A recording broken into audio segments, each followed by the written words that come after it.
Introduction. The year was 170 AD. It was a cold to damp night on the edge of the Roman Empire, in a place we now call Serbia. Inside a small, dimly lit tent, the most powerful man in the world sat alone. His name was Marcus Aurelius. Outside his tent, his army was tired and sick. A terrible plague was sweeping through the camps, killing thousands of his soldiers.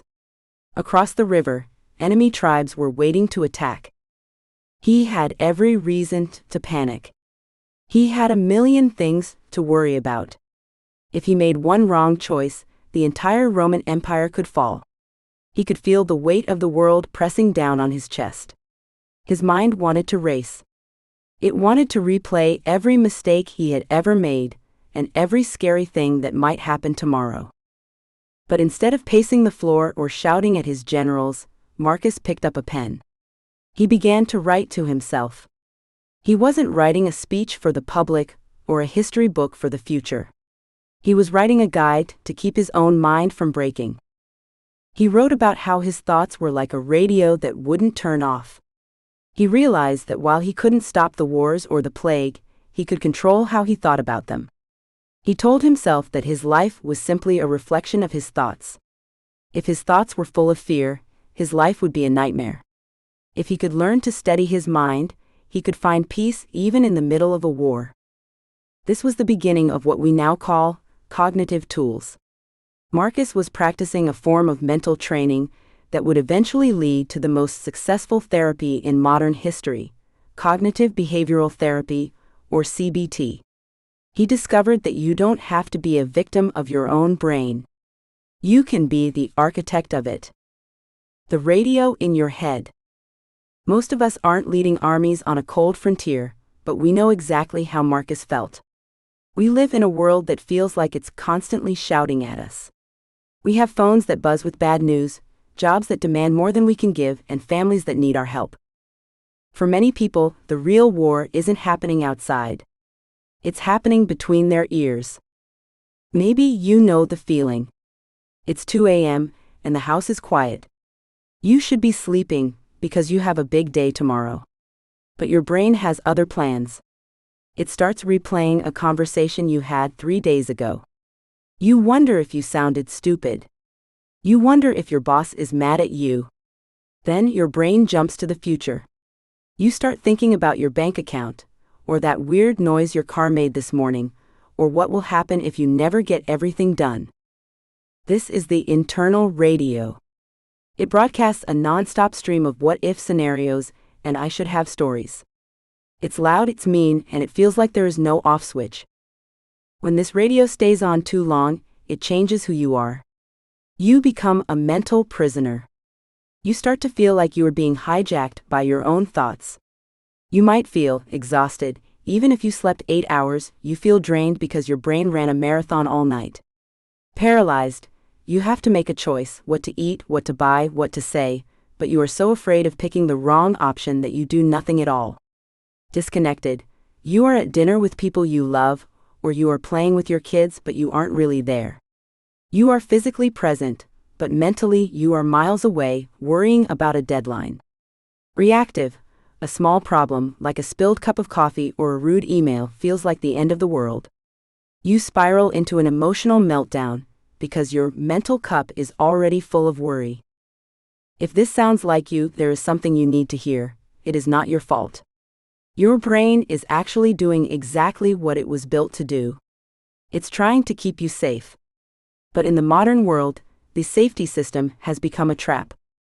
The promise of the architect.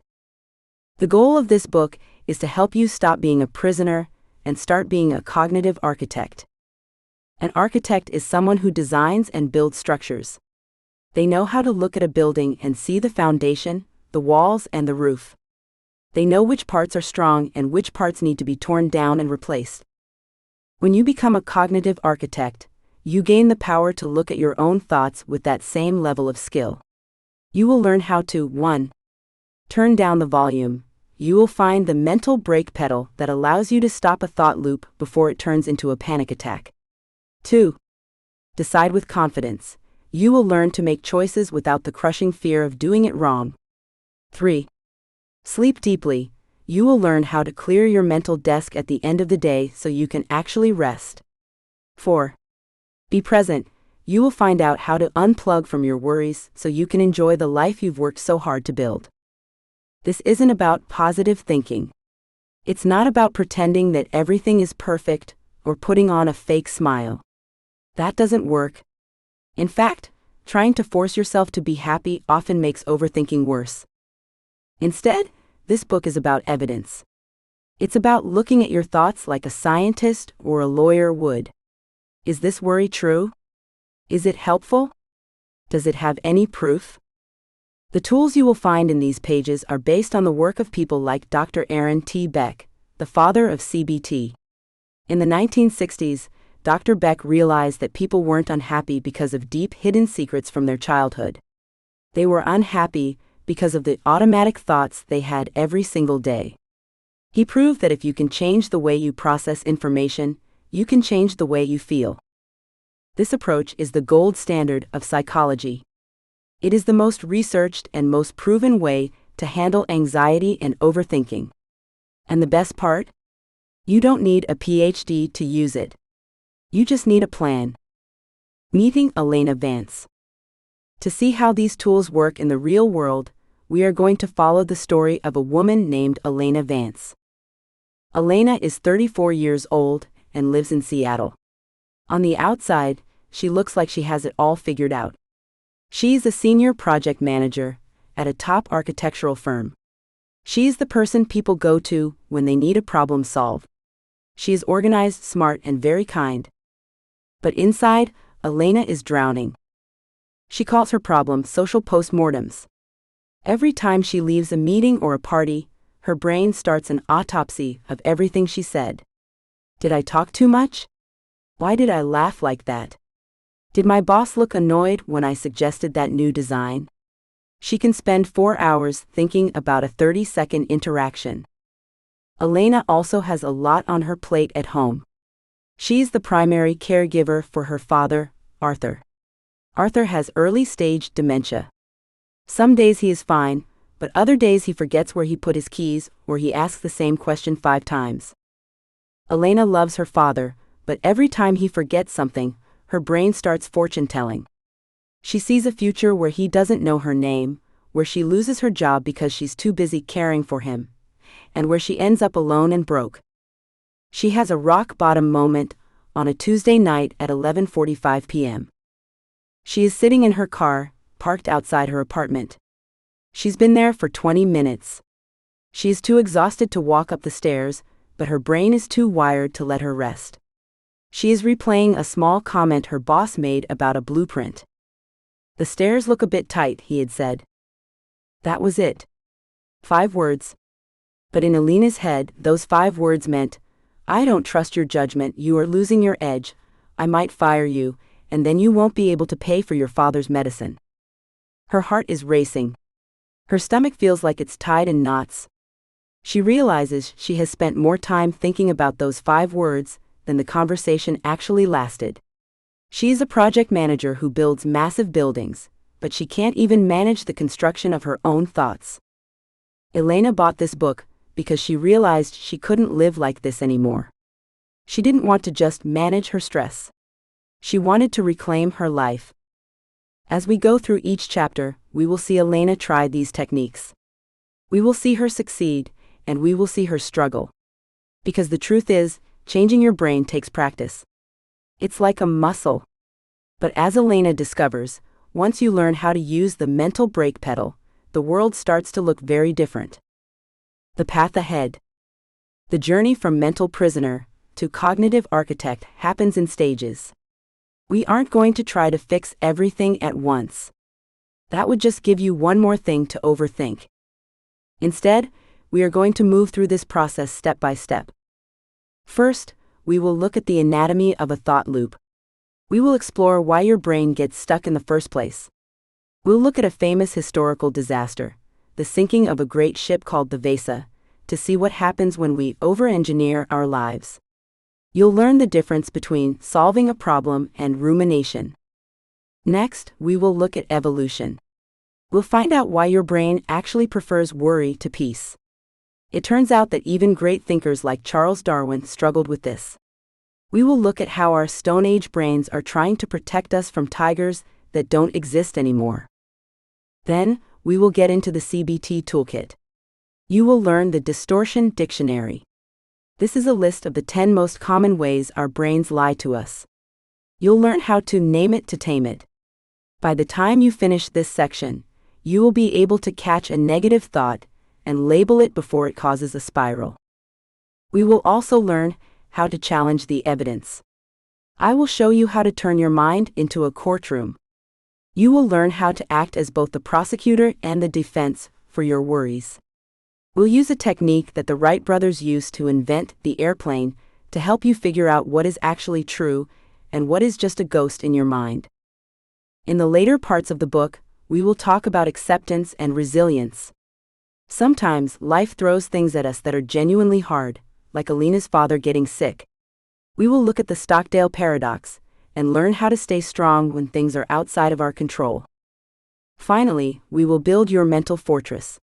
This is about creating a daily routine that keeps your mind clear and your radio quiet for the long haul. You will learn how to schedule your worry time so that anxiety doesn't get to run your whole day. A note on the Chinese finger trap. Before we start, I want to share one more image with you. Have you ever played with the Chinese finger trap? It's a small tube made of woven bamboo. You put one finger in each end. When you try to pull your fingers out, the tube gets tighter. The harder you pull, the more stuck you get. Overthinking is exactly like that. The harder you fight against your thoughts, the more you tell yourself, stop thinking about this, or why am I like this, the tighter the grip of anxiety becomes. The only way to get out of a finger trap is to do something that feels wrong at first. You have to push your fingers inward. You have to lean into the sensation and stop the struggle. When you stop pulling, the tube loosens, and you can simply slide your fingers out. This book is going to teach you how to stop pulling. You don't need to be a Roman emperor or a world-famous scientist to find inner peace.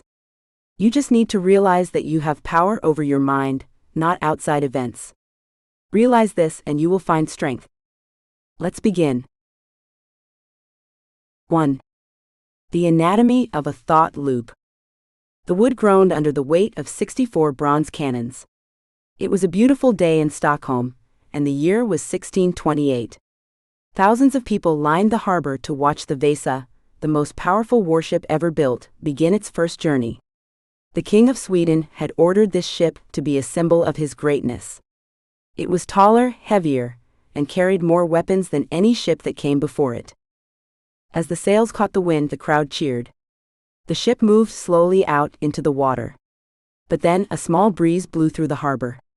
It wasn't a storm. It wasn't even a strong wind. It was just a light puff of air. The Vasa began to tilt to one side. It straightened up for a second, but then another tiny breeze hit it. The ship tipped further. Water began to pour into the open holes where the cannons sat. Within minutes, the greatest ship in the world sank only 1,300 meters from where it started. People watched in total silence as the flags on the tall masts disappeared under the cold water. The ship didn't sink because of a hole in the hull or a mistake by the sailors. It sank because it was top-heavy. The king had kept demanding more. He wanted more height. He wanted a second deck of heavy cannons. He wanted hundreds of heavy wooden statues carved into the sides. The shipbuilders were too afraid to tell him that the ship was becoming unstable. They kept adding more weight to the top, but they didn't make the bottom of the ship wide or heavy enough to balance it out. This is exactly what happens in your mind when you overthink. You take a simple situation, a conversation with a friend, a task at work, or a choice about what to eat, and you start adding top-heavy thoughts to it. You add what-ifs. You add memories of past mistakes. You add fears about the future. Before you know it, a small breeze of stress hits you and your entire mood sinks. You are living in a state of over-engineering, where your thoughts are so heavy they can no longer stay afloat. The Vasa effect in your brain. When we talk about overthinking, we are really talking about a specific habit called rumination. This word comes from the way cows eat. A cow chews its food, swallows it, then brings it back up to chew it again. It does this over and over. When you ruminate, you are doing the same thing with your thoughts. You take a bite of a problem, and instead of digesting it and moving on, you bring it back up to chew on it for 3 hours. In 1990, a researcher named Susan Nolan Hoeksema changed the way we understand this process. Before her work, many people thought that thinking deeply about your problems was always a good thing. They thought that if you felt sad or worried, you should sit down and figure out why. But she discovered a trap. She found that there is a big difference between reflection and rumination. Reflection is like looking at a map. You see where you are, you see where you want to go, and you pick a path. It leads to a solution. Rumination is like being on a treadmill.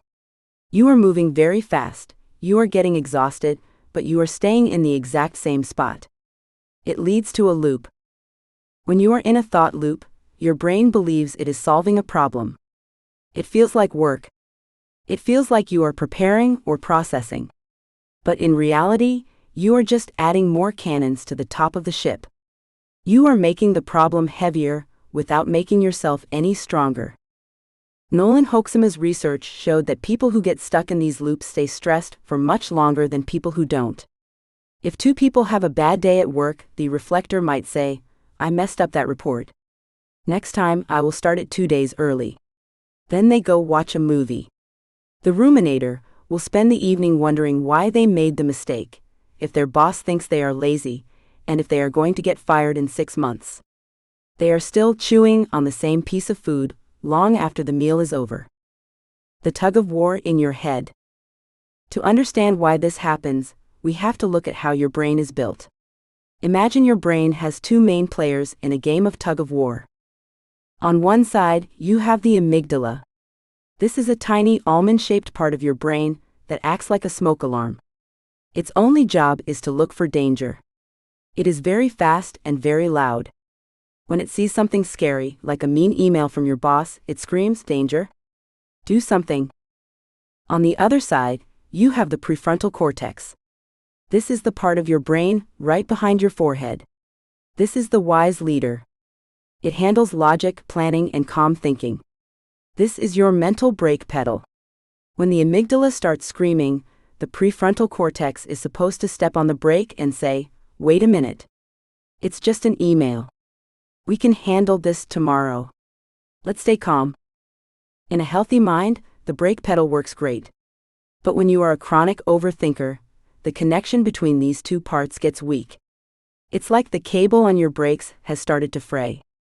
The amygdala, the alarm, starts a thought loop. What if she's mad at me?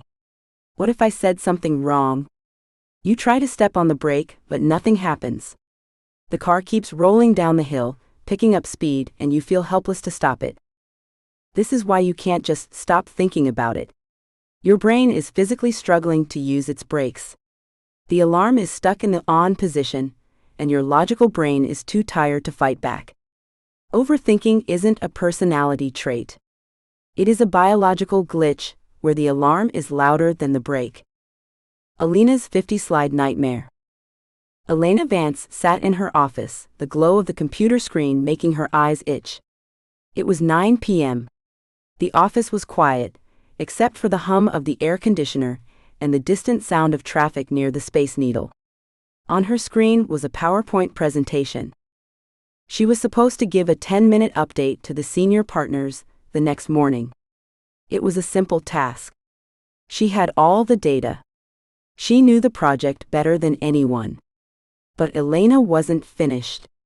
She was currently working on slide 48. "What if Mr. Henderson asks about the wind load calculations for the north corner?" she whispered to herself. She spent 20 minutes finding a chart that explained wind load. Then she thought, but what if he asks about the cost of the steel from 3 years ago compared to now? She opened a new browser tab to look up historical steel prices. Elena was building a VESA. She was so afraid of looking unprepared that she was adding cannons to her presentation that no one had asked for. She was over-engineering a 10-minute talk until it was a 50-slide monster that would probably bore everyone to sleep. As she worked, she felt a familiar tightness in her chest. Her heart was beating a little too fast. Her neck was stiff.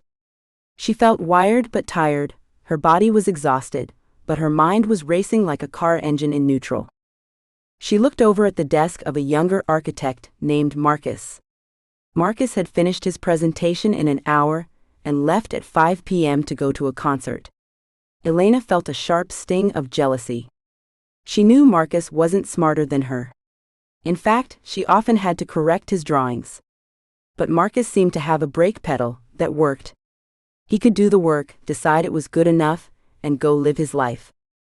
Elena, on the other hand, was a prisoner of the loop. She believed that if she just thought about it one more time, she would find the perfect way to say things and finally feel safe. She didn't realize that the thinking itself was what was making her feel unsafe. The default mode network. Scientists have found that our brains have a special setting called the default mode network, DMN. Think of this as the background noise of your mind. When you aren't focusing on a specific task, like when you are driving a familiar route, washing dishes, or lying in bed, this network turns on. The DMN is where your brain goes to think about the past and the future. It's where you imagine what other people think of you. For most people, this is a helpful tool. It helps us learn from mistakes and plan for the weekend. But for overthinkers, the DMN is like a radio station that only plays greatest hits of your most embarrassing moments, or top 10 ways everything could go wrong. When you are stuck in a thought loop, your DMN is hyperactive. It is on fire. It keeps pulling you away from the present moment. This is why you can be at a beautiful dinner with people you love, but you aren't really there. You are mentally miles away, arguing with a ghost from a conversation you had 3 days ago. You aren't choosing to do this. Your brain has simply developed a very strong habit of turning on the DMN and staying there. The good news is that brains can be retrained. Just like the shipbuilders could have built a better hull for the Vesa, you can build a better base for your thoughts. Breaking the loop, the first step. If you want to stop the Vesa from sinking, you have to stop adding weight to the top. The most important skill in CBT, cognitive behavioral therapy, is learning to notice the loop while it is happening. Most people don't realize they are overthinking until they are already exhausted. They are like a person who has been underwater for 3 minutes before they realize they should have been swimming toward the surface. To fix this, you have to learn to identify the Vesa effect in real time. You can do this by looking for 3 specific signs. Repetition. Are you thinking the same thought over and over without any new information? If you've thought, I shouldn't have said that 10 times in an hour, you aren't solving anything. You are just chewing. The what-if escalator. Does your thought start with a small problem and end with your life being ruined? E.g., I missed a deadline leads to I will be homeless. Physical tension. Is your jaw clenched? Is your stomach in a knot? Your body often knows you are in a thought loop before your mind does. When Elena realized she was on slide 48, she had a choice. She could keep adding slides more weight, or she could pump the brake. Pumping the brake doesn't mean forcing the thoughts to go away. That usually just makes them stronger. Instead, it means recognizing, my alarm is going off but there is no fire. I am building a Vesa. Why worry feels productive. One of the biggest reasons we stay in these loops is that our brains trick us. We have a hidden belief that worrying is actually helping. Think about it. Have you ever felt like if you stop worrying about something, you are being irresponsible? It's like we believe that our stress is a shield. We think, if I worry about my dad's health enough, I can prevent something bad from happening. Or if I replay this conversation enough, I can fix the mistake. This is a lie. Worrying about a storm doesn't make the sun come out. It just makes you wet and tired while you wait. The Swedish king thought that adding more cannons would make his ship the strongest in the world. He thought he was making it better. In reality, he was making it certain to fail. Your brain does the same thing. It thinks that adding more what-ifs is making you safer. In reality, it is just making you too heavy to move forward. To break the anatomy of a thought loop, you must first accept a hard truth. Thinking more is not always the answer. Sometimes, the best way to solve a problem is to stop thinking about it and start doing something else. The story continues. Elena finally closed her laptop at 10:30 p.m. She didn't finish slide 50. She felt a strange sense of guilt, as if she were leaving a job half done. Her mind kept whispering, but what if they ask about the soil? You'll look like a fool. She walked to her car, her keys jingling in her hand. The night air was cool, but her head still felt hot and crowded. As she sat in the driver's seat, she did something she had never done before. She didn't start the car right away. She just sat there in the dark. She remembered the story of the Vesa. She pictured that big, beautiful, top-heavy ship tipping over in the harbor. She realized that her presentation was already heavy enough. She had the data. She had the skill. The extra slides weren't there to help the partners, they were there to quiet her own fear. I am building a Vesa, she said out loud. The thought didn't make her anxiety disappear instantly, but it gave her a tiny bit of space. For the first time in years, she felt like she was the one with her foot on the brake pedal, even if she was only pressing it down a little bit. She drove home, but the social postmortem was already starting. Why did I say, I am building a Vesa out loud? What if someone heard me? What if the security guard thinks I'm crazy? The loop was trying to start again.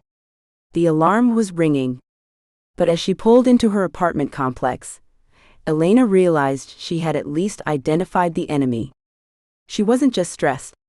She was caught in a mechanical process. And any machine that can be built can also be taken apart. She wasn't a cognitive architect yet. She was still a prisoner. No, she was a prisoner who had just found a loose brick in the wall. Tomorrow, she would see if she could find another.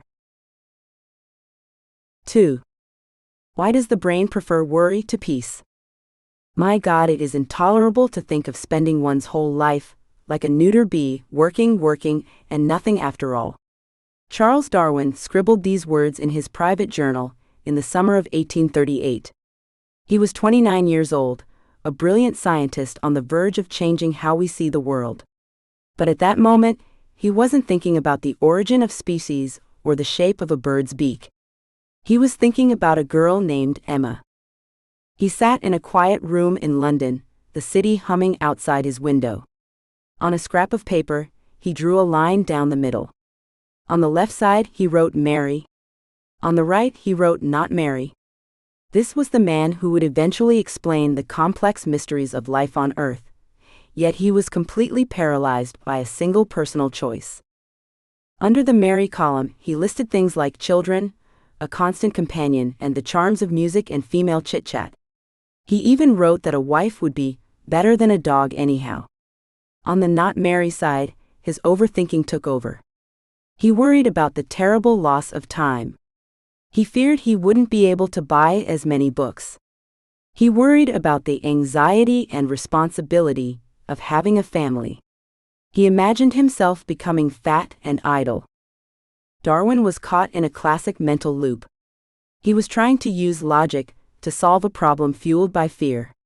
He spent weeks obsessed with these lists, replaying every possible bad outcome in his mind. He wasn't just planning, he was ruminating. Even one of the greatest thinkers in history found himself trapped by the very brain that made him a genius. The survival machine in your head. We often believe that overthinking is a sign of a broken brain. We tell ourselves that if we were just stronger or smarter or more relaxed, our minds wouldn't spin like a tire stuck in the mud. This is the biggest myth about anxiety. Your brain is not broken. In fact, it is doing exactly what it was designed to do. For thousands of years, the human brain had one primary job: keep the human alive. It didn't care if you were happy. It didn't care if you felt inner peace or fulfillment. It cared about whether or not you were going to be eaten by a large animal or kicked out of your tribe. To do this job, the brain became an expert at finding problems. Imagine an early human named Kale.